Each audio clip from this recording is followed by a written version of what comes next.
semblable mythe, la Ferrari Enzo procure chez certains humains une véritable fascination. À l'origine, ce modèle devait être construit à 349 exemplaires. Mais suite à des pressions de clients potentiels et bien sûr très fortunés, la marque au cheval cabré décide de construire 50 Enzo de plus. Le 400e exemplaire construit est quant à lui donné au Vatican pour une œuvre de charité. Ferrari propose régulièrement des voitures qui rassemblent en un seul modèle les dernières connaissances techniques et technologiques de la marque. La Ferrari Enzo, elle, s'inspire en plus de l'univers de la Formule 1. Le pilote allemand Schumacher a d'ailleurs participé à la mise au point de cette voiture extraordinaire. À sa sortie, la Enzo était vendue à 675 000 €. Aujourd'hui, on la retrouve parfois d'occasion et son prix varie entre 1,2 et 2,2 millions d'euros. Les propriétaires ont visiblement réalisé un investissement plus que rentable. Pourvue d'un bloc moteur V12 développant 660 chevaux, elle atteindrait une vitesse de pointe de 400 km/h. C'est également l'un des joujoux préférés de Zlatan Ibrahimovic.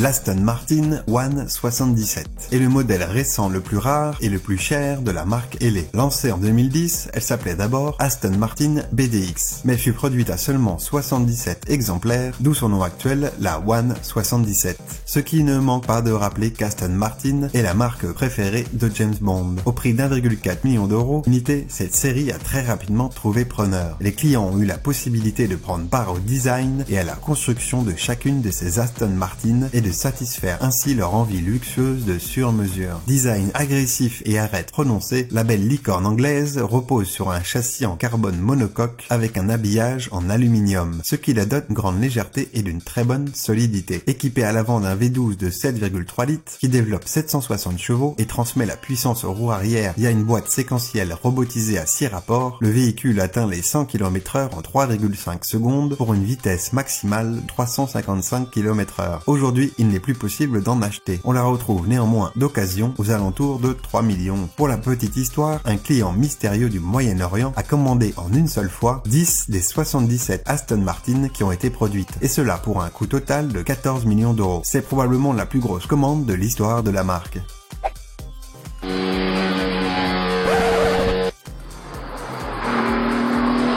Années 60. Alors que les décapotables connaissent un succès phénoménal sur la côte ouest, l'Amérique se passionne pour la compétition automobile pratiquée en Europe et ses voitures de sport qualifiées de minuscules. C'est ainsi que deux concessionnaires de voitures persuadent Ferrari de l'existence d'un marché pour un cabriolet de sport exclusivement destiné aux Américains. Et c'est ainsi que naît l'une des plus grandes légendes de l'automobile, la 250 GT California Spider, dont le nom est un clin d'œil à sa clientèle californienne. Le dessin de la California est considéré comme l'un des plus réussis de l'histoire de l'automobile et l'un des plus beaux cabriolets qui ait jamais été construit. Fabriquée à 36 exemplaires, c'est également l'une des plus chères. Elle bat régulièrement des records comme celle ayant appartenu à l'acteur français Alain Delon qui a été adjugé lors d'une vente aux enchères à Paris pour la modique somme de 16,3 millions d'euros en 2015.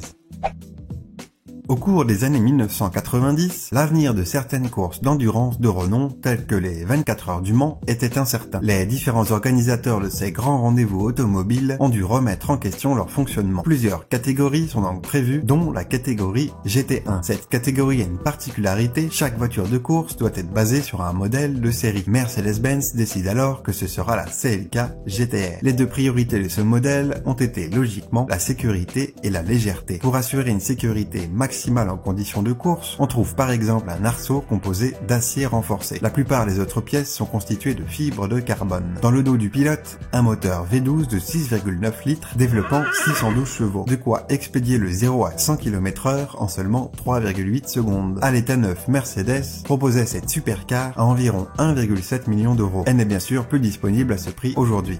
En 2013, pour célébrer ses 50 ans, la marque Autoro a dévoilé au Salon international de l'automobile de Genève sa sublime Lamborghini Veneno. Propulsée par un moteur V12 développant 750 chevaux, elle peut passer de 0 à 100 km/h en 2,6 secondes et atteindre la vitesse de pointe de 355 km/h. Son prix, à l'origine, 3 millions d'euros. Ultra performante, elle adopte de nombreux éléments aérodynamiques et s'habille de fibres de carbone aussi bien à l'extérieur qu'à l'intérieur. Sièges, volants et consoles centrales. Son nom fait référence à la tauromachie, Veneno étant un hommage à un taureau de combat connu en Andalousie pour avoir mortellement blessé un torero. Accessoirement, Veneno signifie venin en espagnol et en portugais. Seulement 3 exemplaires destinés à la commercialisation devaient initialement être produits, mais la firme a finalement décidé de construire 9 véhicules de plus en version Roadster au prix de 4 millions d'euros. Avec seulement 9 exemplaires fabriqués au total, la Lamborghini Veneno est l'une des supercars de série les plus exclusives du monde. Aux dernières nouvelles, une Lamborghini Veneno a été mise en vente pour la somme de 9,5 millions de dollars.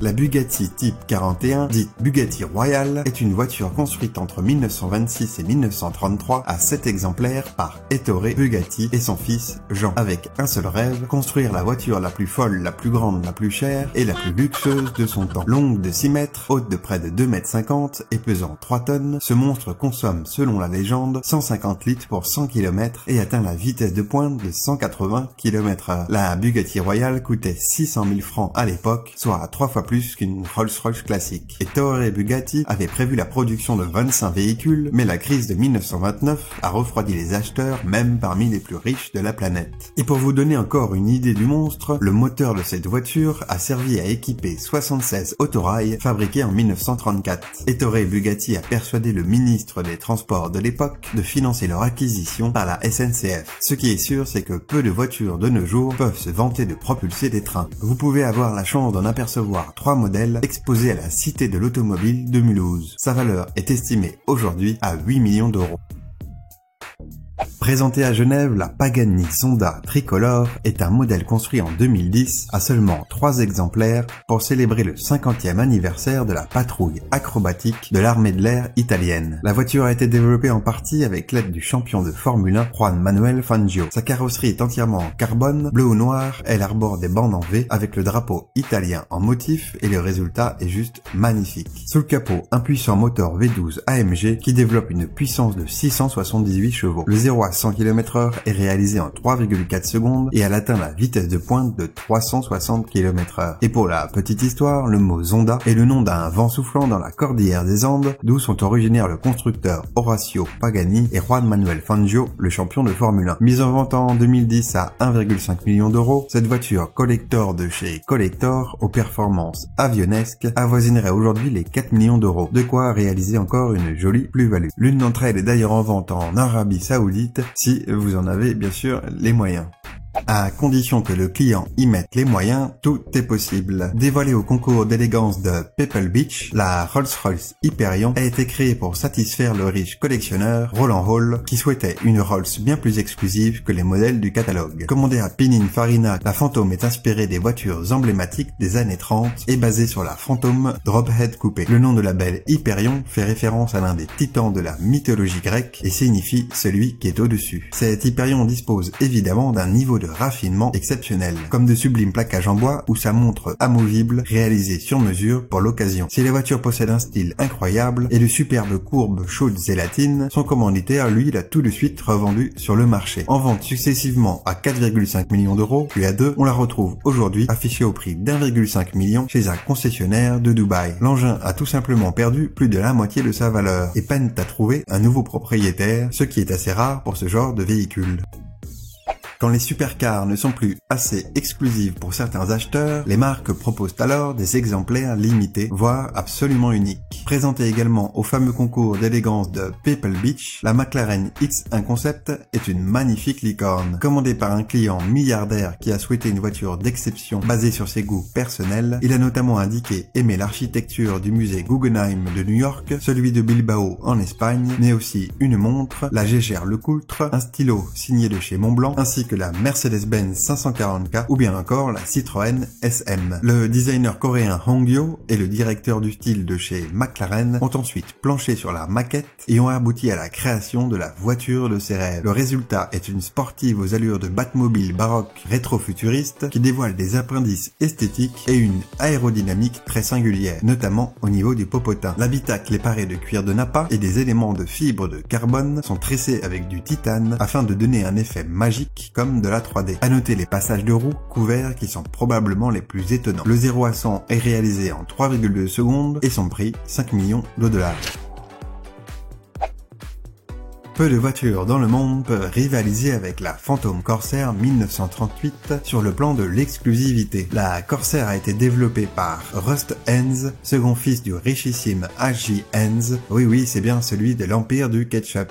Son rêve est alors de produire la première supercar américaine. Et en moins d'un an, la vision de Rust est devenue une réalité avec la Phantom Corsair. Pourtant, sa famille à l'époque fut peu disposée à financer sa vision automobile de l'avenir. Mais sa tante excentrique et très riche est heureuse de le financer. Totalement rétro-futuriste, le résultat est à la hauteur des espérances. Le coupé possède des lignes fluides très en avance sur son temps, des portes à commandes électroniques, un altimètre ainsi qu'un réfrigérateur à l'arrière. La carrosserie quant à elle a été conçue en soufflerie. Sa vitesse de pointe est estimée aux alentours de 200 km/h. Surnommée la voiture de demain, elle participera à un film hollywoodien de 1938 où elle sera surnommée la Flying Wombat. Destinée à être produite en nombre limité, elle affichait le prix de 12 500 $, une fortune à l'époque, l'équivalent d'environ 300 000 €. Un seul exemplaire a été construit et seul Rust l'a conduit jusqu'à sa mort en 1939 à l'âge de 25 ans. Les experts estiment que si la voiture devait être mise aux enchères aujourd'hui, elle pourrait facilement dépasser les 10 millions de dollars.